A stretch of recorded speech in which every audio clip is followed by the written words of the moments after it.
আসসালামু আলাইকুম সম্মানিত ভিউয়ার্স, আরকে টেলার্সের পক্ষ হইতে আন্তরিক শুভেচ্ছা অভিনন্দন। তো বন্ধুগণ, আজ আমি তোমাদেরকে টুকরা কাপড় দিয়ে 6 থেকে 1 বছর বাচ্চার জন্য আমি একটি প্যান্ট তৈরি করে দেখাবো। দেখুন, আমরা বড়দের জামা বানানোর পর যে টুকরা কাপড় বেশি হয়, সেই কাপড় দিয়ে আমি 6 থেকে 1 বছর বাচ্চার জন্য আমি একটা প্যান্ট তৈরি করে দেখাবো। দেখুন, লম্বাতে নিয়েছি 11 ইঞ্চি, চওড়াতে নিয়েছি 7.5 ইঞ্চি। এখানে আমার ডাবল ভাঁজ দেওয়া আছে কাপড়টি, ঠিক আছে। তো আমি এখানে 2 টুকরা কাপড় নিয়েছি ভাঁজ করে, সামনের পার্ট এবং পিছনের পার্টের জন্য। তো দেখুন, এইখানে আমি বন্ধ সাইড থেকে 3 ইঞ্চিতে প্রথমে একটি মার্ক দিয়েছি, তারপর এখান থেকে উপরে 4 ইঞ্চিতে একটি মার্ক দিয়েছি, তারপর এখানে একটু আমি রাউন্ড শেপ দিয়ে নিব। তো বন্ধুরা, ভিডিওটি যদি তোমরা মনোযোগ সহকারে দেখো, যারা সেলাই কাজে একবারে নতুন, তারাও শুধু জাস্ট একবার দেখলে এই প্যান্টটি তৈরি করতে পারবে, কোনো প্রকার সমস্যা হবে না, অনায়াসে তৈরি করে নিতে পারবে। দেখুন, আমি এই প্যান্টটিতে উপরে এবং নিচে রাবার দিয়ে তৈরি করে দেখাবো। দেখুন, এখানে 2টি পার্ট। তো সামনের পার্টটিকে আমাদের ভিতরে একটু ডিপ করে কেটে নিতে হবে। প্রথমে আমরা 2টি পার্ট সমানভাবে কেটে নিয়েছি, তারপর সামনের পার্টটা একটু ভিতরে যেরকমভাবে আমরা আর্মহোল কাটিং করি সেমভাবে আমি কেটে নিয়েছি। তারপর সামনের পার্ট আর উপরের পার্টটি দেখুন, বাউ সাইডটি ভিতরের দিকে দিয়ে উল্টা সাইড উপরে রেখে আমি 2 সাইড সেলাই করে নিব।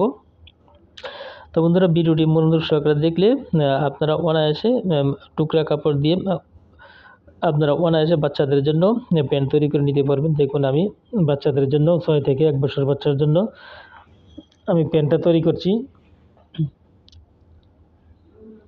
দেখুন, 2 সাইডে আমি সেলাই দিয়ে নিয়েছি। এখানে অবশ্যই আমাদের ডাবল সেলাই দিতে হবে, তো আমিও ডাবল সেলাই দিয়ে নিয়েছি।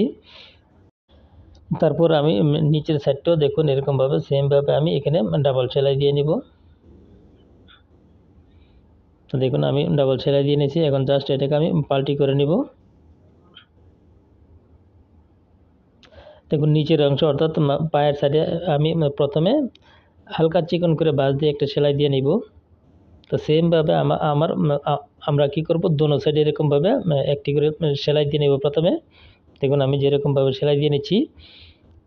তারপর 2 টুকরা রাবার লাগবে আমাদের। আমি এখানে চিকন রাবার ব্যবহার করব। তো রাবারটিকে আমি 10 ইঞ্চি লম্বা নিয়েছি। তো রাবারটিকে আমি গিট দিয়ে নিব। তো দোনোটা রাবার আমাদের সেমভাবে গিট দিয়ে নিতে হবে, খুব শক্ত করে, যাতে খুলে না যায়। দেখুন, আমি যেরকমভাবে গিট দিয়েছি আপনারা ঠিক এরকমভাবে গিট দিয়ে নেবেন। তারপর দেখুন, রাবারটিকে ভিতরে দিয়ে আমি কাপড়ের উপর সেলাই দিব, রাবারের উপর সেলাই দিব না। রাবারের উপর সেলাই দিলে ফিনিশিং সুন্দর হবে না। তো অবশ্যই আমরা চেষ্টা করব কাপড়ের একদম কিনারা দিয়ে সেলাইটা দিয়ে নিব। তো বন্ধুরা, ভিডিওটি যদি কোনো প্রকার স্কিপ করবে না, একদম ছোট্ট একটা ভিডিও, স্কিপ না করে প্রথম থেকে শেষ পর্যন্ত দেখলে অনায়াসে তো তোমরা আমার মতন প্যান্টটি তৈরি করে নিতে পারবে। দেখুন, পায়ের অংশে রাবার লাগানোর পর এখন উপরেও আমি কোমরের সাইডে সেমভাবে আমি প্রথমে একটা সেলাই দিয়ে নিচ্ছি, চিকন করে ভাঁজ দিয়ে নিয়ে। তারপর এখানে 13 ইঞ্চি রাবার নিয়েছি আমি। রাবারটিকে আমি সুন্দর করে সেলাই করে জয়েন দিয়ে নিচ্ছি। তো বন্ধুরা, কাপড় বানানোর পর যে টুকরা কাপড় আমরা অনেক সময় ফেলে দিই, তো সেই কাপড় দিয়ে আমরা কীভাবে বাচ্চাদের জন্য প্যান্ট কাটিং এবং সেলাই করতে হয় আমি তোমাদেরকে দেখিয়ে দিচ্ছি। একদম অনায়াসে খুব সুন্দর করে প্যান্টটি কীভাবে তৈরি করতে হয় দেখে নিচ্ছি। এখন আমি কোমরের অংশে রাবারটা লাগিয়ে নেব।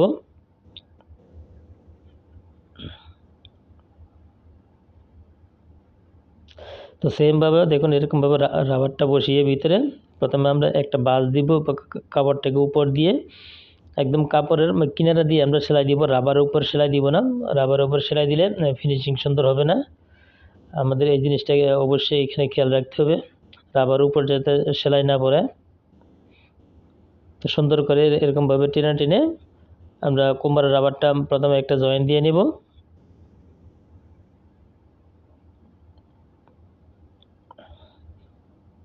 রাবার লাগানোর সময় একটু তাড়াহুড়ো না করে ধীরে স্থিরভাবে লাগিয়ে নিব। তারপর মাঝখান দিয়ে আবার একটা সেলাই দিয়ে নিচ্ছি আমি রাবার লাগানোর পর। তো দেখুন, হয়ে গেল আমার প্যান্ট তৈরি। একদম অল্প সময়ে টুকরা কাপড় দিয়ে দেখুন কত সুন্দর একটি 6 থেকে 1 বছর বাচ্চার জন্য আমি প্যান্ট বানিয়ে নিয়েছি। তো বন্ধুগণ, ভিডিওটি যদি আপনাদের ভালো লাগে তাহলে অবশ্যই আমার চ্যানেলটিকে সাবস্ক্রাইব করবেন, পাশে থাকা বেল আইকনটি ক্লিক করে দিবেন, যাতে করে পরবর্তীতে আমাদের নিত্য নতুন ভিডিও আপলোড করার সাথে সাথে সবার আগে আপনাদের কাছে নোটিফিকেশন চলে যায়। আজকের মতো এখানে বিদায় নিলাম। আল্লাহ হাফেজ।